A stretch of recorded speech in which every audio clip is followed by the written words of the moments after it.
portanto, também terão os próximos minutos para se juntarem e assistir de início a esta sessão do Seminário Permanente de Investigação do CICTS Nova. Quero agradecer-vos a todos e a todas a vossa presença. O meu nome é Ana Ferreira e sou a coordenadora do Grupo de Investigação 2, do qual o Nuno Boavida faz parte, que será a pessoa que irá hoje apresentar o seu trabalho sobre plataformas digitais de mercado em Portugal e a segmentação do mercado de trabalho, e a quem muito agradeço a disponibilização para estar aqui hoje presente. Dizer-vos a todos que esta sessão vai ser gravada e, portanto, se não quiserem que a vossa imagem seja gravada, poderão retirá-la. Vai ser gravada e disponibilizada posteriormente online. E pronto, dar-vos essa informação. Eu queria só dar dizer umas brevíssimas palavras relativamente ao Nuno. Muitos de vós saberão que ele é doutorado em Avaliação de Tecnologia em 2015 pela Universidade Nova de Lisboa. Tem um percurso muito diverso, portanto o grau de doutoramento é Avaliação de Tecnologia. Ele é mestre em Relações Industriais e Gestão de Recursos Humanos pela London School of Economics em 2001 e licenciado em Engenharia de Produção Industrial também pela Universidade Nova de Lisboa. Ele faz parte e lidera um conjunto de projetos internacionais. Vamos ouvir falar de um desses projetos hoje. É o projeto Crowdwork, que é um projeto europeu desenvolvido num conjunto de países. O Nuno falará disso muito melhor do que eu, e que se debruça genericamente nas formas de organização dos trabalhadores em plataformas digitais de trabalho. Agradecer mais uma vez ao Nuno a disponibilidade para estar aqui hoje presente e dar-lhe a palavra. Muito obrigada. Obrigado, Ana. Começar também por agradecer o convite para estar presente.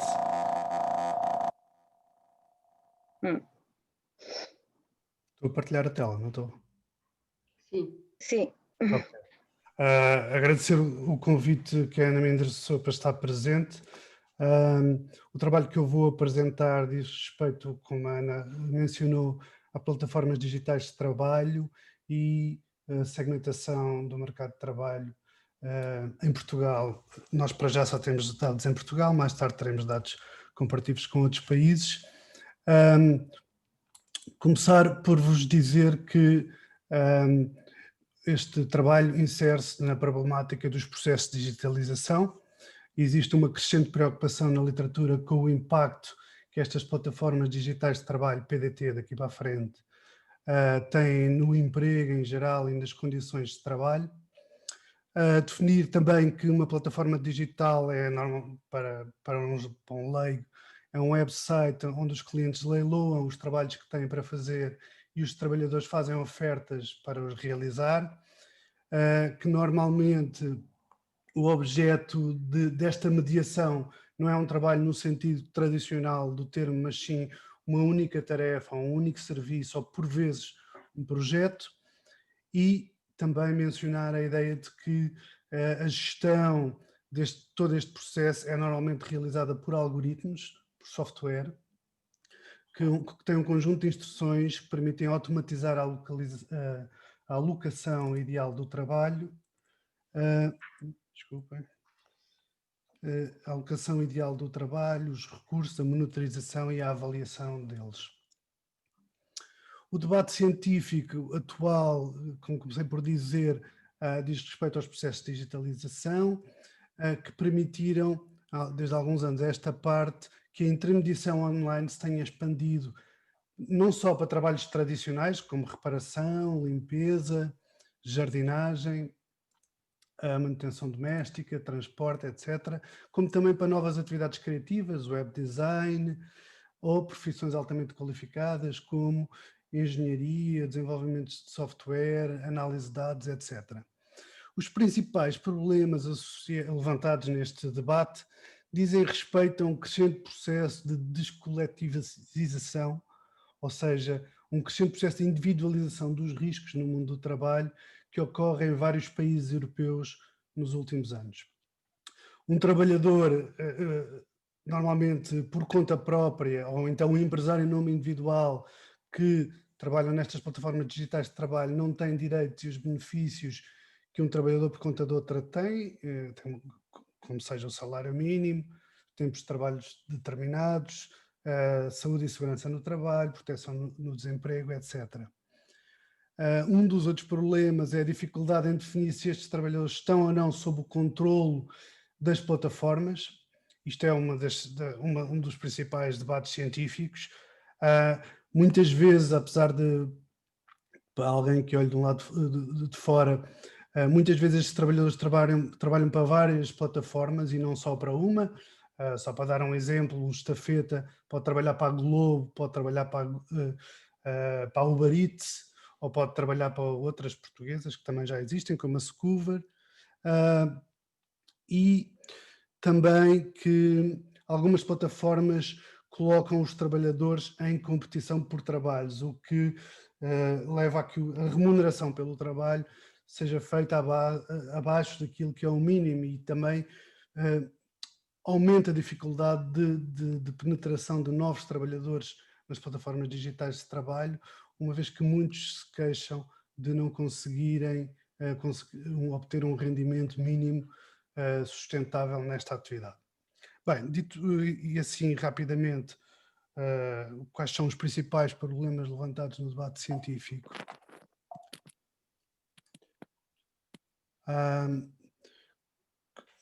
Gostaria de vos dizer que, e a propósito deste projeto, que uma da formas de superar estes problemas é procurar uma organização coletiva que defenda os interesses das pessoas envolvidas nestas PDTs.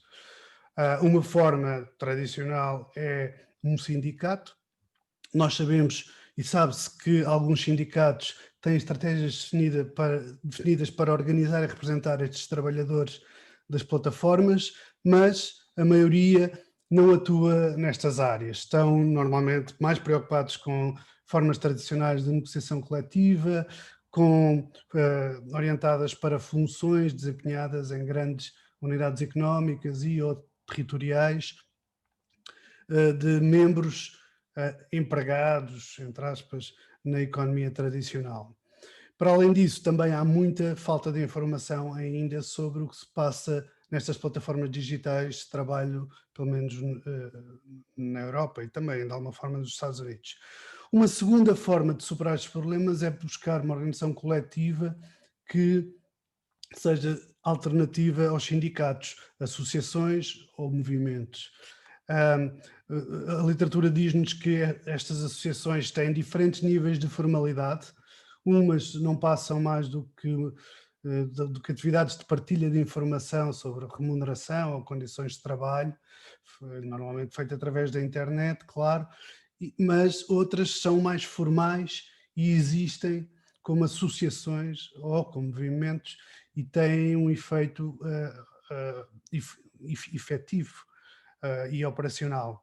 No entanto, muita mais investigação é necessária sobre estas formas de organização coletiva, em particular ao nível da cobertura do universo de trabalhadores que estamos a falar, se devemos estar a fazer análises em torno de uma única plataforma ou em torno de um setor de atividade económica, onde elas desenvolvem as suas operações, ou em torno de alguns locais de atividade, e quais locais são esses. Algumas plataformas só funcionam numa cidade, outras plataformas funcionam num mundo globalizado. Também os objetivos relativos à informação, capacidade de negociar a remuneração destas organizações e condições de trabalho e, por último, as formas de atuação destas organizações e de alianças que estabelecem nas suas movimentações para proteger ou para superar os problemas dos trabalhadores destas plataformas digitais de trabalho. E, portanto, nasceu assim a nossa proposta que o António e eu submetemos à Comissão Europeia de desenvolver este projeto Crowdwork. O objetivo é analisar as estratégias dos sindicatos, das associações e movimentos alternativos que existem e que pretendem representar os trabalhadores em 4 países europeus. Juntámos-nos com 4 parceiros, na Alemanha, Espanha e Hungria. É liderado por mim, pelo António, e é de facto um consórcio com a NOTES, com o Karlsruhe Institute of Technology e também com o Instituto de Sociologia da Academia das Ciências na Hungria. Teve um financiamento de meio milhão de euros, só a título de curiosidade, e estamos neste momento na fase 2, que é terminar o trabalho de campo, com muitas entrevistas realizadas.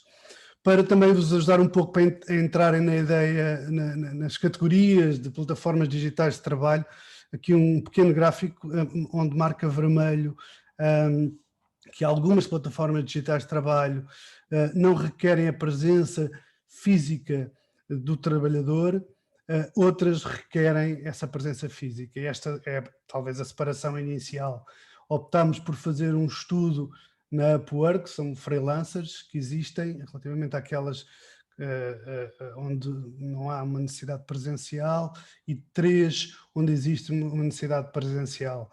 A Airbnb, penso que toda a gente conhece, a Uber também, e em termos de entregas ou estafetas, fizemos a trabalhadores que trabalham para a Glovo, Uber Eats e outras. Também para vos dar uma noção da dimensão que estas plataformas digitais de trabalho têm já no mundo, aqui, enfim, este índice trabalham mais um pouco a Europa ou o mundo ocidental. Aqui um pequeno gráfico que nos dá uma noção do crescimento desde 2016 das ofertas de trabalho que existem na internet para trabalhadores digitais. Sublinhar que existe uma significativa volatilidade, e em particular que aqui, após o início da pandemia do Covid, um crash profundo, mas também rapidamente, em junho, julho, uma recuperação muito acentuada para níveis anteriores. Portanto, há um retorno rápido aos níveis pré-pandémicos. Estas características deste mercado de trabalho são importantes. Uma outra característica também tem a ver a uma divisão deste índice por ocupações profissionais, e que nos mostra que estas ofertas de trabalho digital são significativamente diferentes por ocupação profissional. Eu estou aqui a apontar 2 exemplos. Na curva superior temos o exemplo de ofertas de trabalho para desenvolvimento de software, e aqui em baixo, de uma forma mais fácil, para vendas, ofertas de trabalho para vendas e marketing. O que nós vemos é que há um comportamento diferenciado destas linhas em termos de volatilidade e em termos também de crescimento, e portanto nós estamos a falar de um mercado de trabalho significativamente separado por ocupações profissionais com características diferentes. Dar-vos também uma ideia da informação que existe disponível sobre a representação das pessoas que trabalham para estas plataformas digitais de trabalho, os mecanismos de representação. Talvez começar aqui pela Alemanha e pela Espanha, onde sabemos que existem sindicatos e outras iniciativas de trabalhadores, associações, movimentos, etc., bem como greves e protestos deste tipo de trabalhadores. Não se sabe nada nos outros 2 parceiros, Portugal em particular, não temos informação sobre as formas de representação coletiva que existem, e também no outro parceiro, na Hungria, estamos na mesma situação. E esta foi também mais um argumento para o início do projeto, que é, vamos começar com 2 parceiros onde há bastante informação, e outros 2 parceiros onde pouco se sabe sobre o tema. Assim, as perguntas de investigação são as seguintes. Primeiro, perceber, em particular nos países onde não temos informação, que tipo de trabalhadores são estes. Segundo, perceber que estratégias sindicais existem relativamente a estas plataformas. Terceiro, que alternativas a esta representação coletiva tradicional dos sindicatos existem, e quais são as estratégias destas organizações e opções governamentais que se podem pôr. Em termos metodológicos, já passámos a primeira fase, com revisão da literatura, fizemos 3 entrevistas exploratórias aqui só em Portugal, não estou a referir-me aos outros parceiros, e estamos agora a concluir esta segunda fase relativamente a estudos de caso, a 4 estudos de caso. Peço desculpa, há 5 estudos de caso, que indica aqui, nós não fizemos 4, fizemos 5, porque pensámos que em Portugal havia muito pouca informação sobre a temática, por um lado, e por outro lado porque existem características específicas do mercado português que podem ser interessantes tanto do ponto de vista do turismo na Airbnb, como também do ponto de vista de call centers que funcionam a partir de casa através de aplicações. Fizemos cerca de 54 entrevistas, o ênfase maior foi dado aos estafetas e ao Airbnb. Airbnb já expliquei, os estafetas porque numa situação pandémica estão particularmente mais expostos e faz sentido que consigamos recolher mais informação. Aqui também só a título informativo é que na terceira fase iremos fazer então estudos comparativos com os outros parceiros. Aqui nós vamos poder fazer estudos comparativos com as plataformas Uber, Glovo e Upwork, não tanto nos outros dois casos. Os outros países estão também a acabar e a terminar os seus estudos e, portanto, a partir de março iniciaremos essa fase.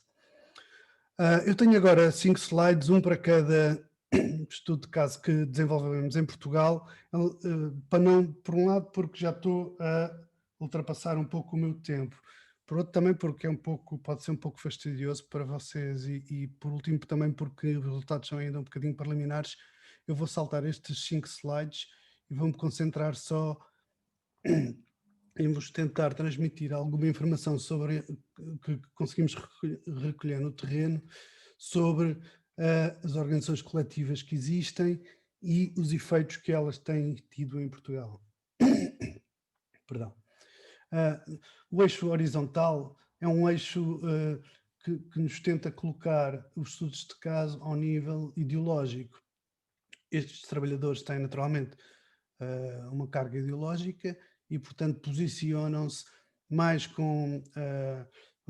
de uma forma mais coletivista ou de uma forma mais individualista nas suas atividades digitais, por um lado, e por outro lado sentimos também que há alguma diferenciação ao nível dos meios de produção, nestas plataformas. E, portanto, no eixo vertical temos aqui, estamos a tentar medir as qualificações destes trabalhadores ou o acesso à propriedade, se são ou não proprietários dos meios de produção. Há aqui algumas variações, mas essencialmente, e talvez começando da esquerda para a direita, o que nós detectámos foi que há um setor bastante maduro, que é este setor dos call centers, já em Portugal. É uma luta antiga, essencialmente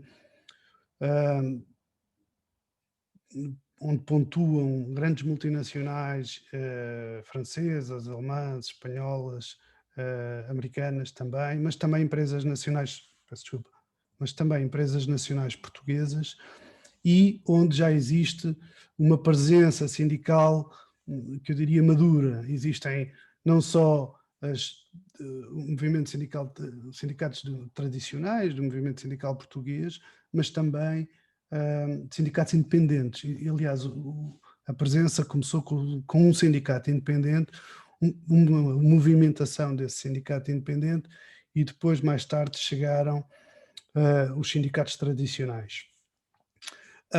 No segundo caso, no caso da Uber, é um caso muito interessante, porque, por um lado, eles são todos empresários em nome individual, não é? Estes motoristas TVDs. Começam existem algumas microempresas e também já algumas pequenas e médias empresas devido à fusão de várias microempresas, por um lado, e também à dispersão para renta-cars e outro tipo de atividades associadas a veículos. De uma forma interessante e um pouco inesperada, quando começámos a estudar este caso, é que no início não havia nenhuma organização sindical portuguesa que tivesse interesse neste setor de atividade. Isto é válido até junho deste ano, do ano passado, peço desculpa, portanto, final da primavera. Existiam algumas associações socioprofissionais e uma associação empresarial, era o que havia, mas um pouco de uma forma súbita, o STRUP, um sindicato da FECTRANS, afeta a CGTP, decidiu começar um processo de mobilização e recrutamento de membros criando um grupo de trabalho específico para o efeito.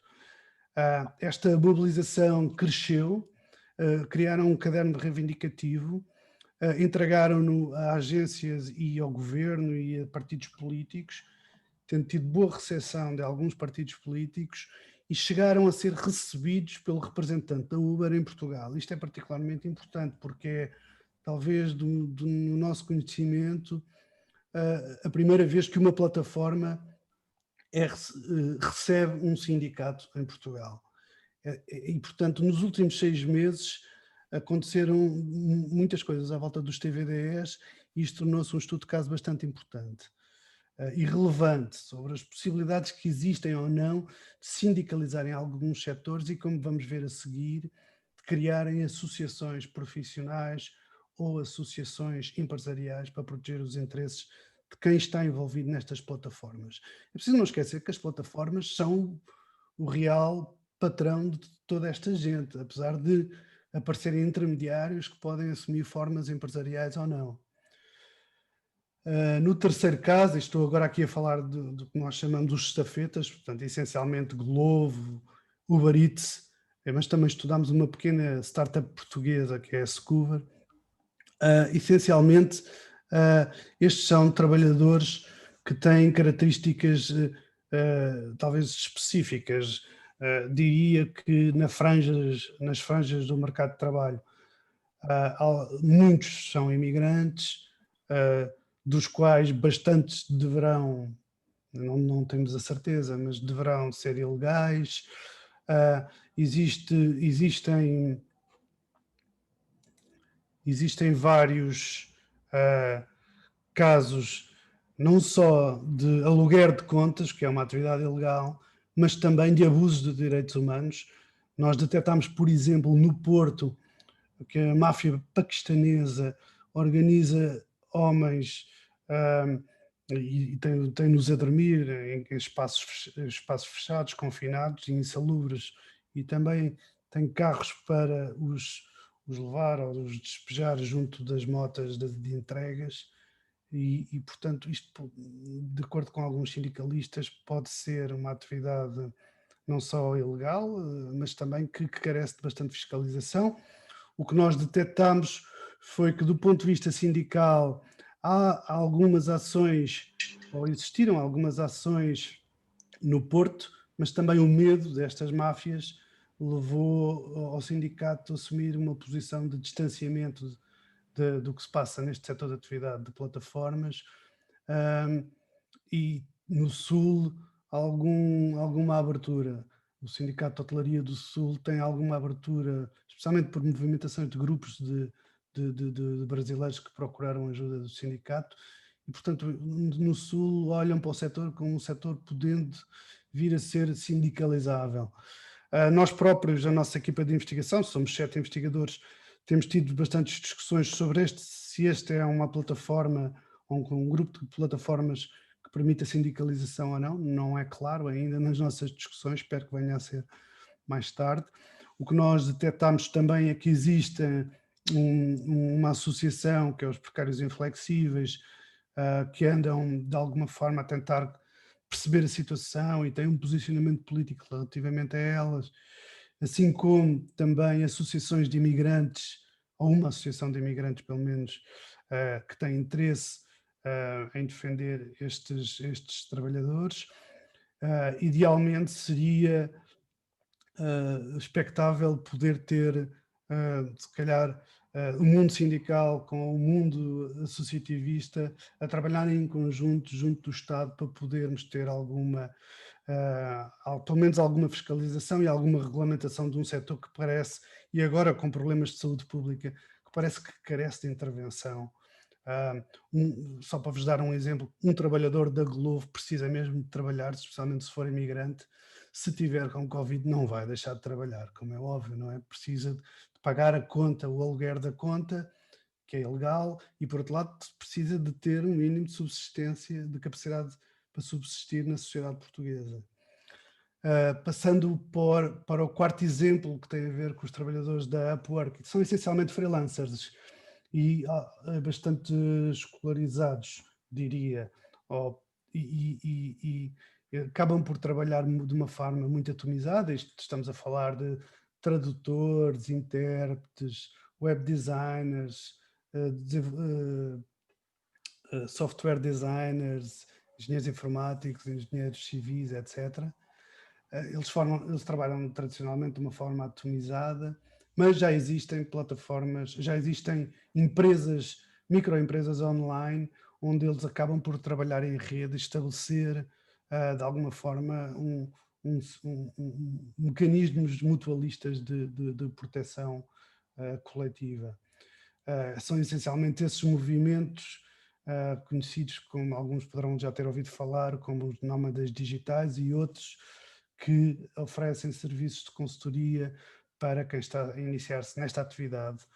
Muitos dos trabalhadores entrevistados apontam a dificuldade de penetrar neste mundo da Upwork até conseguirem ter um salário que vale a pena. Pelo menos quase todos falam de pelo menos 2 anos de tentativa e erro, de trabalhos que não pagam, etc., porque estão em competição com trabalhadores em todo o mundo que podem trabalhar muito mais barato, na Índia, no Bangladesh, etc., e, portanto, as ofertas de trabalho não são assim tantas que compensem. Por último, e um caso particularmente interessante que tem vindo a ser desenvolvido pela equipa é o caso da Airbnb, onde pontuam microempresas, mas existem também pequenas e médias empresas com bastantes trabalhadores, 10, 20, algumas 30 trabalhadores associados a estas atividades, dependendo do número de propriedades que têm, mas as propriedades podem variar de 1 a 50, julgo que a Isabel Roque, se estiver aqui, também não me deixa mentir. Há algumas associações, e esta é uma particularidade interessante desta plataforma, é que existem associações como a Alep, ao nível nacional, que pretende representar o alojamento local destas pessoas, ou destes proprietários, para não lhes chamar trabalhadores, porque muito mais se sentem proprietários ou empresários em nome individual. A Alep para os micro e pequenas e médias empresas, mais a Alesc para os proprietários de uma só propriedade, talvez para os microproprietários, e de uma forma muito interessante, nos Açores, a ALA, que é a Associação de Alojamento Local dos Açores, que tem alguns atritos com as associações nacionais, e eu penso que isso tem a ver com o acesso ao poder, que nos Açores é muito mais fácil ter acesso ao poder do que será aqui no continente, apesar de também a Alep ter tido acesso enfim, ao governo central. E uma das características importantes aqui que estamos ainda a debater e a tentar escrever sobre isso tem a ver com a oferta de um seguro de atividade que permite gerir, permite segurar os proprietários relativamente aos conflitos com clientes ou conflitos com a plataforma. Este seguro de atividade é importante na medida em que quem se inscreve na Alep tem acesso a este seguro de atividade por pouco, julgo que são 80 euros por ano, e isto acaba por dinamizar muito a busca por uma associação coletiva que represente os interesses destes proprietários, para não os chamar trabalhadores. Quando falamos de trabalhadores, eles tendem a olhar para isto como se os trabalhadores fossem os da limpeza, que fazem a limpeza às propriedades do Airbnb, e não tanto como eles próprios. No entanto, com a pandemia, esta carga ideológica, penso eu, que tem vindo um pouco a alterar, e talvez se vejam um pouco mais numa situação difícil, porque não há turismo, e também porque muitos deles se calhar caíram na real, não é? E perceberam que, apesar de serem proprietários, também são trabalhadores.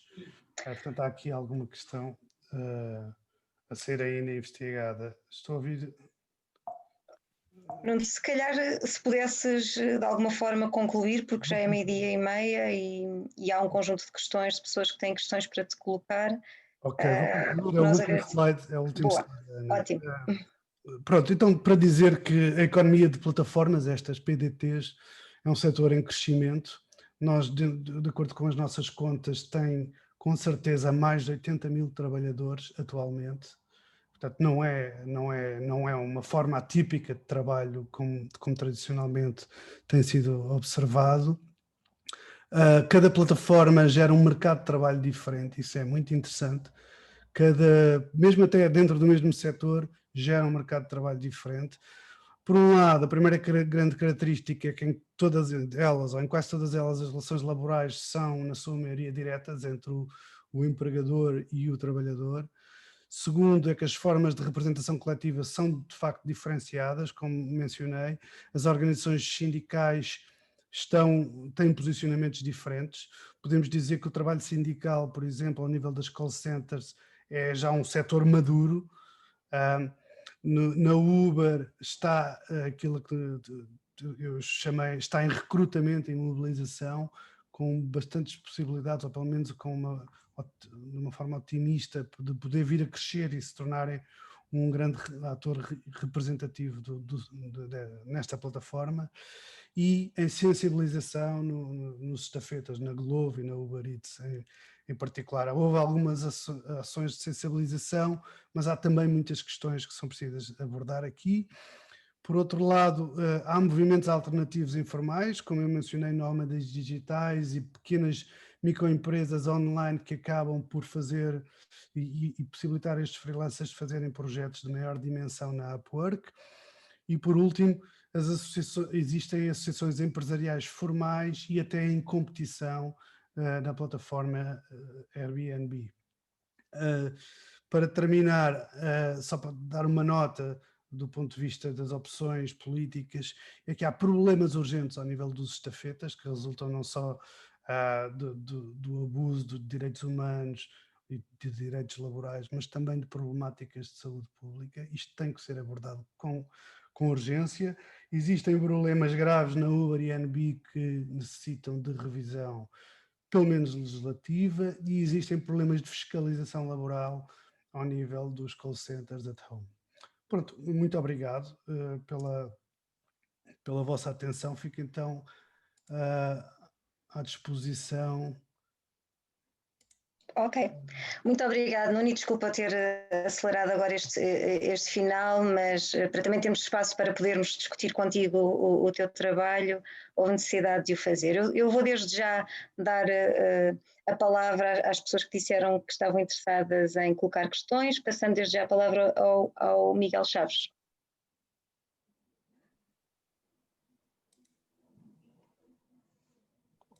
Bom dia a todos e a todas. Bom dia, Ana. Bom dia, Nuno. Eu agradeço-te imenso esta exposição tão clara e este trabalho tão interessante e tão relevante que estão a desenvolver. A minha pergunta é uma pergunta, enfim, bastante singela e simples. E depois, no decurso, digamos, da resposta, talvez se possa colocar outras, não é? Ou possa vir a colocar outras, embora seja curto. Eu queria só perceber o que é em termos substantivos, digamos, do ponto de vista... quando eu quero dizer substantivos, não é enfim, do ponto de vista, digamos, desqualificando a importância absoluta das plataformas de emprego deste tipo e a sua constituição enquanto entidades empregadoras cada vez mais importantes, não é? Ou enquanto entre entidades contratantes cada vez mais importantes. Mas do ponto de vista, digamos, substantivo, do ponto de vista das condições laborais e das condições deficitárias em termos de possibilidades de organização dos trabalhadores que trabalham para estas plataformas, o que é que no fundo os distingue de todos os outros trabalhadores precários que não trabalham para plataformas? Ou seja, porque é que não... se há alguma coisa que seja específico, digamos, dos trabalhadores que trabalham em plataformas digitais, do ponto de vista das dificuldades que se colocam, do ponto de vista da organização, da representação de interesses, etc. Ok? Ou se, digamos, são um caso particular de uma situação dos trabalhadores precários em termos gerais. E quando eu estou a falar aqui de precários, vou ser muito direto, é precariedade em termos contratuais, pronto, basicamente, de vínculos contratuais. Que está associado a outros tipos de precariedade, mas é esta que me queria referir em primeiro lugar. Desculpa. Não sei se vou conseguir responder em totalidade nas questões que levantas, mas há uma que é muito importante e tem a ver com a dificuldade em representar interesses.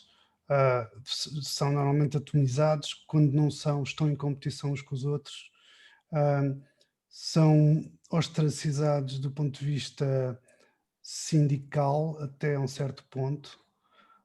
Não só por serem precários, também os outros precários o são, mas aqui mais porque eles representam ou trabalham para uma forma de negócio digital que escapa à maioria dos dirigentes do mundo sindical português. Eu só estou a falar de Portugal, atenção. Escapam mesmo. Nós temos, de facto, entrevistas de delegados sindicais que manifestaram a sua completa frustração de estarem a trabalhar há 4 ou 5 anos no terreno e sentirem que as direções sindicais não querem ir por aí. Portanto, há como se... Também é verdade que nos precários da economia tradicional também durante muito tempo não quiseram ir por aí, porque obrigava a assumir que o emprego, enquanto o emprego formal da economia tradicional estava a mudar. Neste caso aqui é um passo ainda mais radical. Aqui não estamos a falar de emprego, estamos a falar de uma casualização do trabalho. Hoje trabalho, depois posso passar o resto da semana sem trabalhar e eu não sei, eu diria que talvez os outros precários não estão numa situação tão gravosa. Quer dizer, podem ser precários, mas podem estar a trabalhar a 15 dias ou a 3 meses. Aqui não é o caso. Aqui são projetos muito mais curtos, na sua grande generalidade, e têm muita volatilidade, como eu tentei demonstrar também, do que se pode perceber. Se calhar a melhor comparação era com os tempos em que os capatazes iam às praças angariar pessoas para trabalhar ao dia, não é? Eu julgo que aqui é um pouco mais gritante. E é exatamente essa também a motivação que nos levou o António e eu a desenhar este projeto. Foi o que se passa aqui é mais gritante. Há pré-papos em Portugal, há formas e mecanismos de contornar as deficiências do mundo sindical, claro, com dificuldades, como é óbvio, mas tem ciclos. Neste caso, as pessoas estão muito longe desta realidade. E o que nós pretendemos também é mostrar um pouco esta realidade, não é? Não sei se consegui responder em toda a amplitude às questões que colocaste, mas é o que não, absolutamente. Está por aqui o António também, se quiser dar alguma ajuda ou se houver mais perguntas, não sei. Mais perguntas. Bem, se o António Brandão Muniz quiser acrescentar alguma coisa, evidentemente que tudo bem. Se não for esse o caso, eu passaria a Maria João Simões, que também tem uma questão que gostaria de colocar. Bom dia a todos, eu gostei muito da exposição e vou começar só por dizer que gostei particularmente desta última expressão, casualização do trabalho, porque eu tenho um aluno que apanha nessas plataformas traduções para fazer. Eu pergunto, tem trabalho, estou orientado, ele diz, ainda não sei, quer dizer, ele nunca sabe quando tem trabalho, é quando consegue naqueles leilões ficar com algum trabalho de tradução. Mas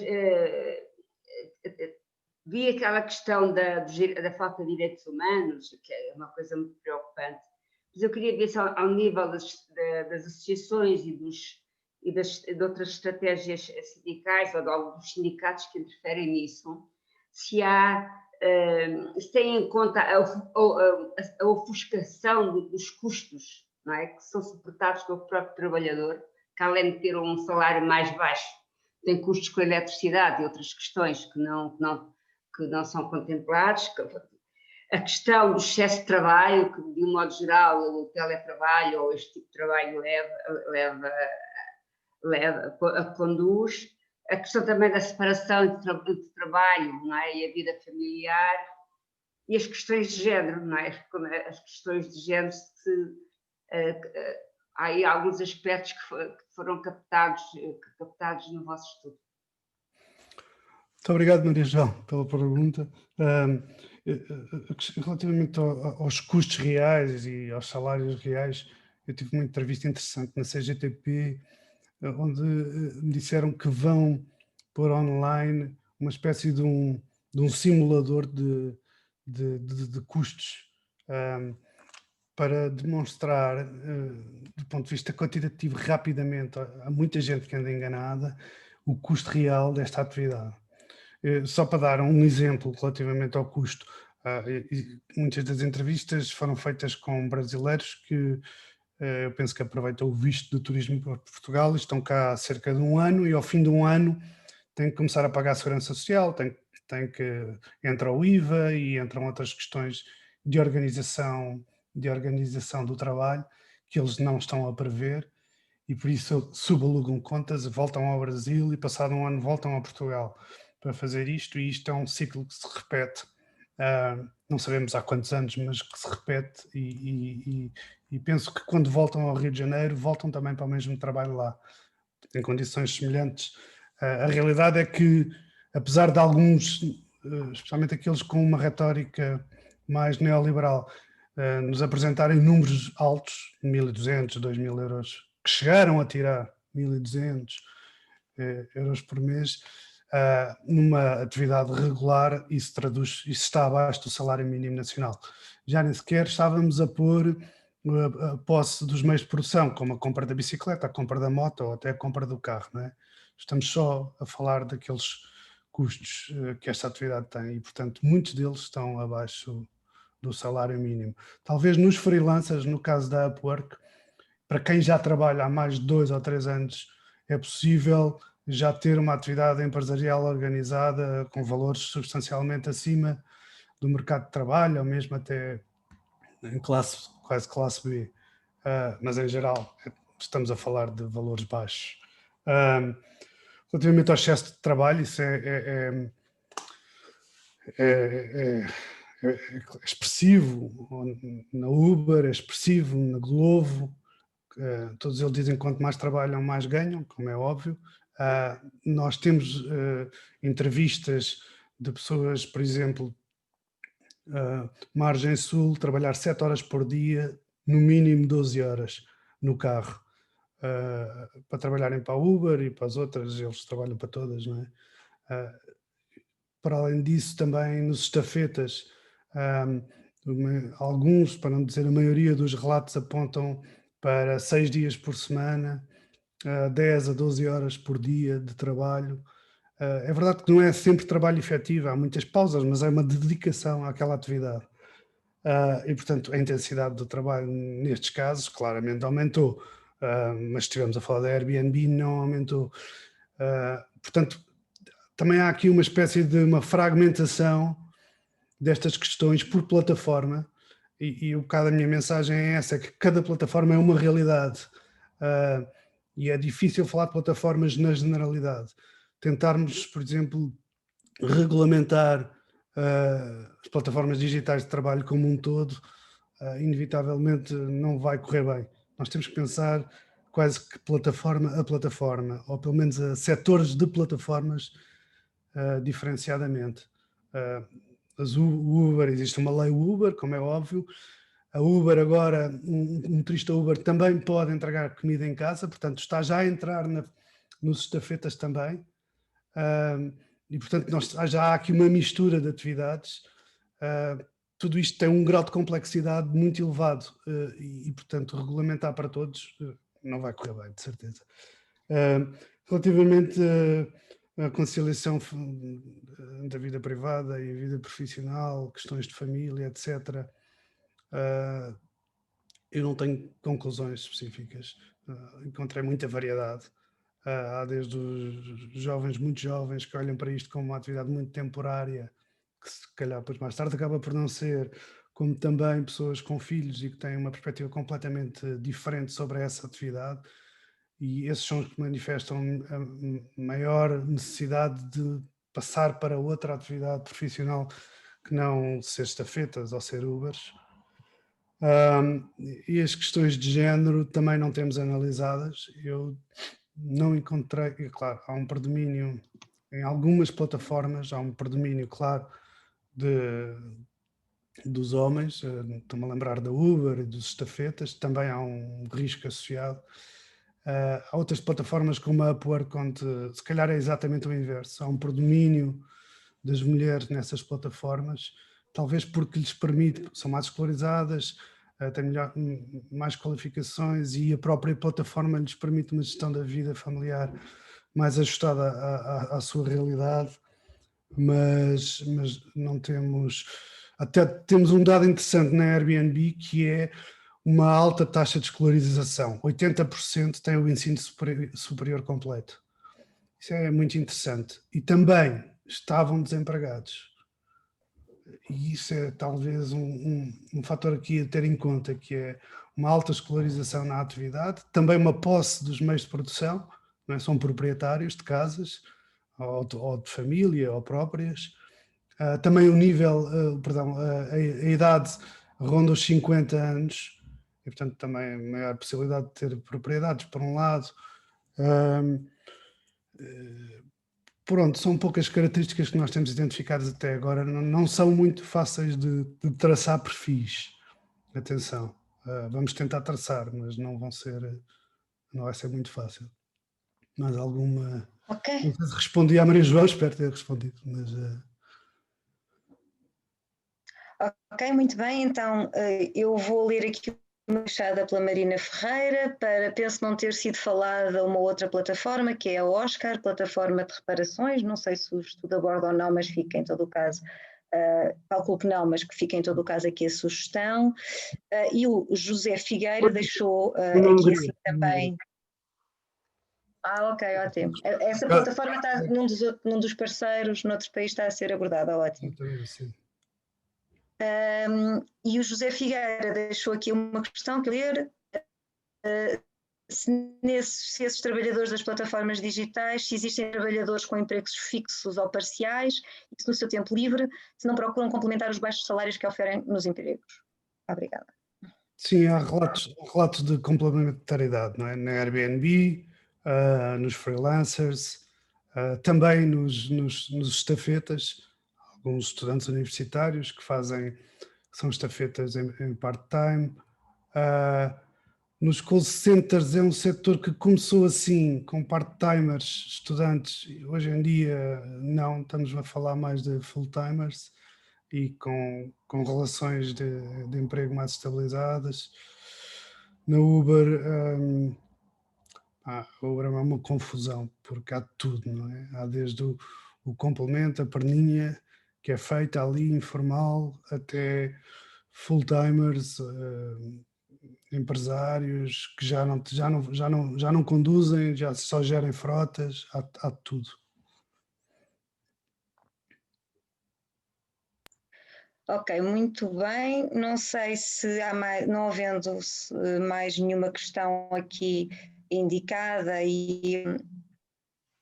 entretanto surgiu uma nova da Teresa a dizer que estes fenómenos são exclusivos das grandes cidades ou também começam a surgir noutros territórios menos densificados?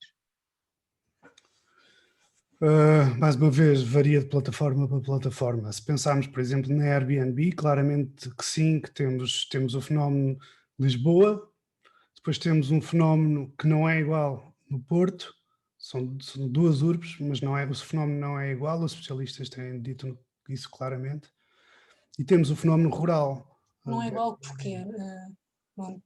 Tens ideia porque é que não é igual? Eu julgo que tem a ver com a dimensão. Quer dizer, há grandes proprietários em Lisboa, há pequenas e médias empresas a operar em Lisboa, no Porto isso não é comum. Essa é uma das principais características. Também a densidade não é a mesma. As zonas em Lisboa estão totalmente afogadas em alojamento local, mas já estão regulamentadas. Isso não é verdade nas outras cidades, ou no Porto isso não é verdade.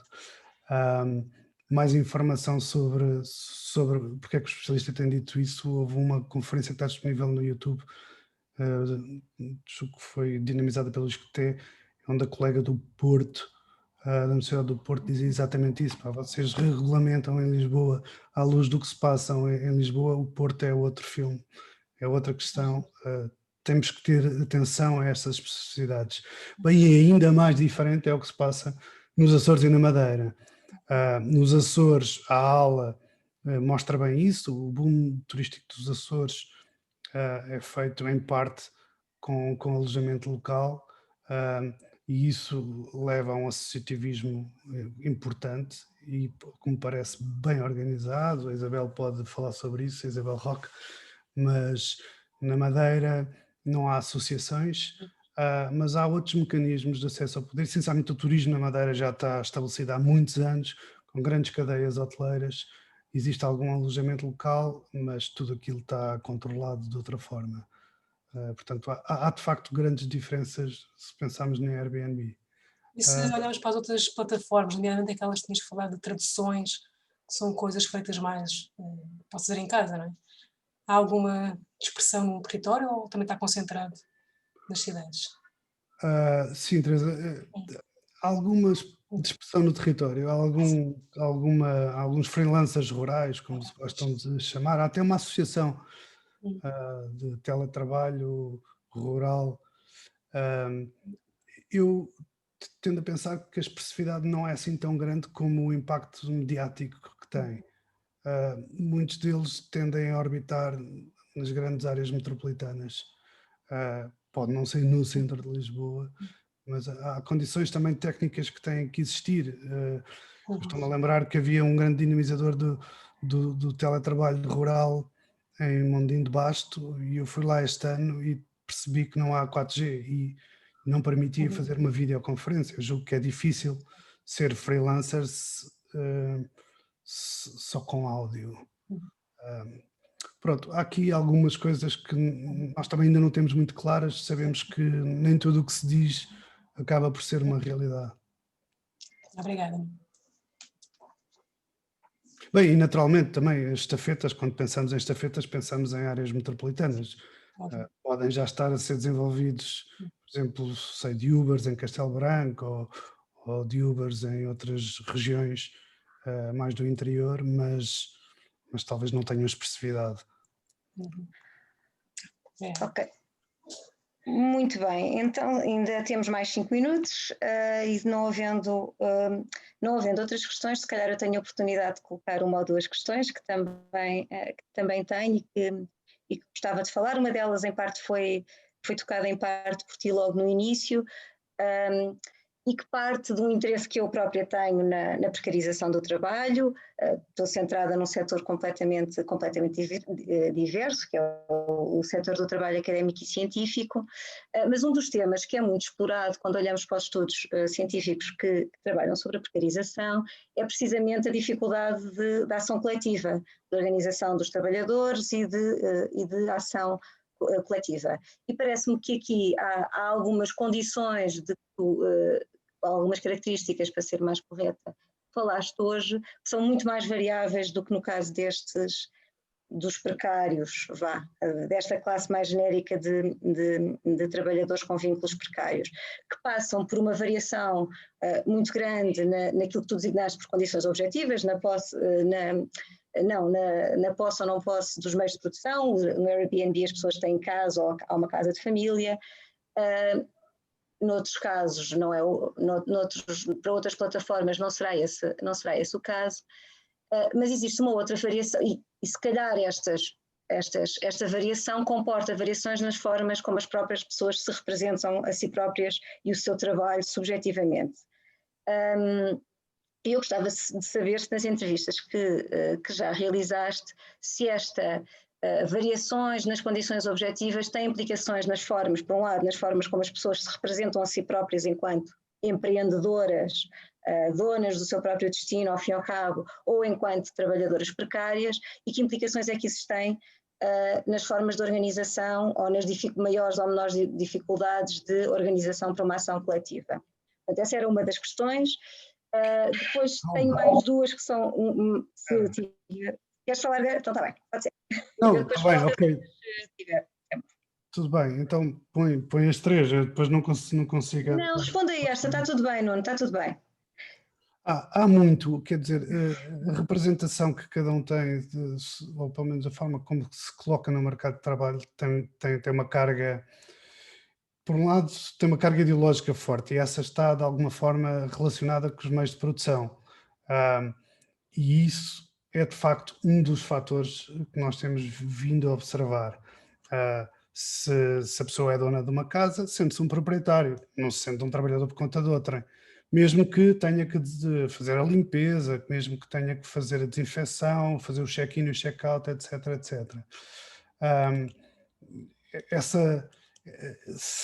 Na ausência de qualquer meio de produção, um imigrante acabado de aterrar em Portugal que tem que subalugar uma conta e vir a pagar comissões à Glovo, ele tem ele posiciona-se perante o mercado de trabalho como sendo um trabalhador, ponto. E para além disso tem uma potência específica para um sentimento de classe, ou até desenvolver ações de classe. Temos relatos de pessoas que ao fim de 3 meses estavam na rua a protestar, acabados de chegar a Portugal. Portanto, há de facto, esses fatores são de facto importantes, mas também há outros, como ter ou não ter família, estar ou não estar legalizado, enfim, há um conjunto de outros fatores que temos que ter em conta. Eu julgo que a linha de fundo aqui é cada plataforma é um mundo, é um universo específico. Podemos tentar, é isso que estamos a tentar fazer, encontrar linhas condutoras, mas não é assim tão fácil. Até agora foi o slide que eu apresentei, que tinha a ver um bocado isso com a carga ideológica que cada um tem. Também estou-me a lembrar de entrevistas feitas a brasileiros chegados a Portugal com antissindicalismo, que resulta da própria realidade deles, e o oposto, não é? Chegam a Portugal e querem um sindicato. E, portanto, transportam essa realidade para um mundo uma cultura que acabam de conhecer. Não sei se de alguma forma... Okay. Uhum. Sim, a questão era essa, e era no sentido que, mas poderás pensar nisso para depois, que implicações é que isso tem nas organizações, porque o trabalho debruça-se precisamente sobre isso, nas estratégias de organização para a ação. Eu tenho uma outra questão que é muito rápida, é uma ausência que eu notei e que de alguma forma estranhei, mas que se calhar é feita a um outro nível, porque são vários países que estão a ser de alguma forma estão a ser caracterizados, estas plataformas digitais, e o trabalho nestas plataformas está a ser caracterizado, e há uma ausência de, portanto, entrevistas de sindicalistas, associações, trabalhadores, etc. Mas parece-me que nunca se chega a entrevistar as próprias plataformas, ou os donos destas plataformas, ou pessoas que trabalhem diretamente para as plataformas. Há uma impossibilidade de o fazer, não tem importância, me parece que são também atores centrais para compreendermos o trabalho para a Uber, para a Glovo. Eu percebo que isso talvez seja difícil de fazer a um nível mais local, mas a um nível internacional se calhar seria possível fazer. Não, é totalmente impossível, são totalmente inacessíveis. Okay. Houve um desenvolvimento, de facto, na Uber, o responsável em Portugal aceitou ter uma reunião com o Stroop. É a primeira vez que isso acontece numa plataforma, haver abertura para isso. Bem, já havia internacionalmente uma abertura da YouTube para receber o sindicato de youtubers também, mas cá em Portugal foi a primeira vez. O mundo empresarial é fechado a este tipo de investigação. O mundo sindical também, cada vez mais, porque estão fartos de inquérito atrás de inquérito, entrevista atrás de entrevista, com pouco ou nenhuma relevância para o trabalho deles. Nós conseguimos... Atenção, nós estamos a bater à porta de sindicatos há 1 ano e meio. E a movimentar muitos contactos para conseguirmos entrevistas. E o próprio mundo sindical também não quer mostrar as suas fraquezas. Portanto, Portanto, isto é uma investigação que tem muitas dificuldades que eu não nomeei aqui, não vale a pena estar a falar disso, mas é extremamente difícil penetrar nisto, até do ponto de vista de entrevistar trabalhadores dos estafetas. A colega, a Raquel, que estava no Porto a entrevistar os estafetas, eles iam-se embora, porque há um controlador, eles não estão sentados à porta do McDonald's, só eles, há um controlador, há uma pessoa que vai dizendo, então mas agora vais dar entrevistas, vais falar com essa pessoa. Quer dizer, há uma espécie também de fechamento, muitos deles também estão ilegais, muitos deles não querem dizer que não pagam segurança social, etc, etc. Há muitas dificuldades para penetrar em todos estes atores e o mundo empresarial então está completamente fechado. Só tem uma exceção, foi a Scoover, é uma plataforma portuguesa que está a começar na zona de Oeiras, entregas de comida, em que foi possível ter uma conversa rápida e um bocado superficial, mas a ideia que sobressai é que nós não somos uma Glovo, nós não somos uma Uber Eats, nós fazemos as coisas de uma forma diferente, mas na realidade exploram estudantes em part-time ou exploram brasileiros também, com poucas preocupações relativas ao modelo social português, não é? E descontos à segurança social, etc, etc. Também é muito recente o caso, começou em setembro, portanto. Ok. Nuno, eu queria agradecer a tua apresentação, a clareza com que a fizeste e a disponibilidade que tiveste para responder a todas as perguntas, mesmo estas de última hora.